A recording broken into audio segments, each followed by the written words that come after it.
Hello అండి, నమస్తే. Welcome to women FM. ఈరోజు టాపిక్లో అద్భుతమైన కొత్తిమీరతో తయారు చేసే డీటాక్స్ వాటర్ చూపిస్తున్నాను చూడండి. ఇది కొత్తిమీరలో విటమిన్ సి మరియు కే అద్భుతంగా ఉంటాయి కాబట్టి ఇది జీర్ణక్రియని పెంపొందిస్తాయి. ఎండాకాలంలో కాఫీ టీ బదులు మధ్య మధ్యలో ఇలాంటి పానీయాలు కనుక తీసుకున్నామంటే బాడీని నీరసపడకుండా చేస్తుందన్నమాట. ఇప్పుడు నేను యాక్చువల్గా కొత్తిమీర వడియాలు ఉరుగులు పెట్టుకుంటున్నానండి. సంవత్సరం అంతా నిలవ ఉంటాయన్నమాట. అవి తయారు చేసే క్రమంలో నేను ఎక్కువ కొత్తిమీర తెచ్చుకున్నాను. వాటిల్లో కాడలు ఉన్నాయండి. లేత కాడలన్నింటినీ తీసుకుని శుభ్రంగా కడిగేసుకున్నాను. మీరు ఒకవేళ ఈ కొత్తిమీర కాడలే కాదు, కొత్తిమీర పుదీనా కలిపి కూడా ఈ వాటర్ తయారు చేసుకుంటే చాలా హెల్దీ అన్నమాట. ఇది ఈ కాడలు ఇప్పుడు నేను ఇద్దరికి సరిపడా చేస్తున్నానండి. ఈ కాడలు మునిగేంత వరకు 2 గ్లాసుల వాటర్ నేను ఇప్పుడు తీసుకున్నాను.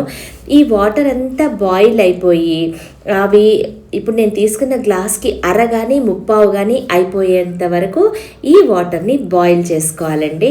ఈ ఎక్కువసేపు ఇది బాయిల్ అవుతుంది కదండి, ఈ కొత్తిమీరలోని సారమంతా ఈ నీటిలో దిగి ఈ వాటర్ అంతా కలర్ మారిపోయేంత వరకు వీటిని బాయిల్ చేసుకోవాలండి. సిమ్లో పెట్టుకుని ఇలా చక్కగా బాయిల్ అవుతాయి అన్నమాట. ఉడుకుతుంది, కొత్తిమీర కాడలన్నీ ఇదవుతాయి.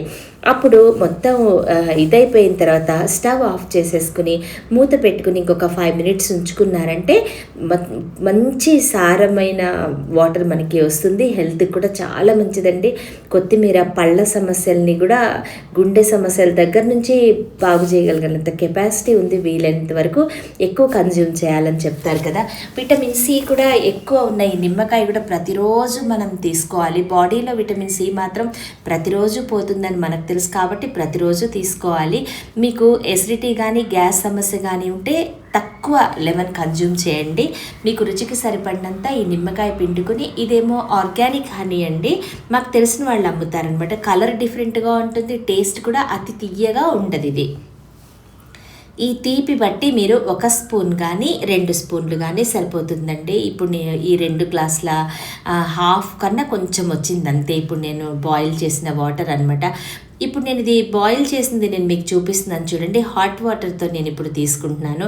మీకు ఇలా వద్దు అనుకుంటే కనుక ఇది మొత్తం చల్లగా అయిపోయేలాగా ఉంచి ఫ్రిడ్జ్లో పెట్టుకుని కాసేపు ఆ తర్వాత ఐస్ క్యూబ్స్ వేసుకుని సోడా కలిపి తీసుకున్నారంటే కూడా చాలా బాగుంటుందండి. కాకపోతే ఎప్పుడు కూల్ కన్నా గోరువెచ్చటివే బాడీకి మంచి చేస్తాయని మనందరికీ తెలుసు కదా.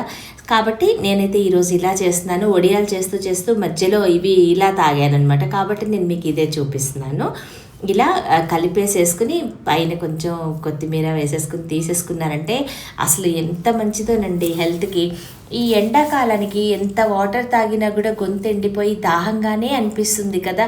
ఆ దాహాన్ని తగ్గిస్తుంది, బాడీ టెంపరేచర్ని కంట్రోల్లో ఉంచుతుంది అన్నమాట. కాబట్టి ఇప్పుడు నేను చేస్తాను, ఇది నేను మీకు చూపించాను. ఈ నెక్స్ట్ కొత్తిమీర వడియాలే ఇప్పుడు నేను చూసుకుంటున్నాను, అవి చేస్తున్నాను, అవి కూడా నేను మీకు చూపిస్తానండి. కాబట్టి మీరు కూడా ఎలా, అఫ్కోర్స్ ఇది చాలామందికి తెలుసు, కొంతమందికి తెలియదు. ఇప్పుడు నేను చేసుకున్నాను కాబట్టి చూపించాను. మీరు కూడా చేసి ఎలా కుదిరిందో నాకు చెప్పండి. తప్పకుండా మీ దైనందిన జీవితంలో భాగం చేసుకోండి. Thanks for watching. నమస్తే.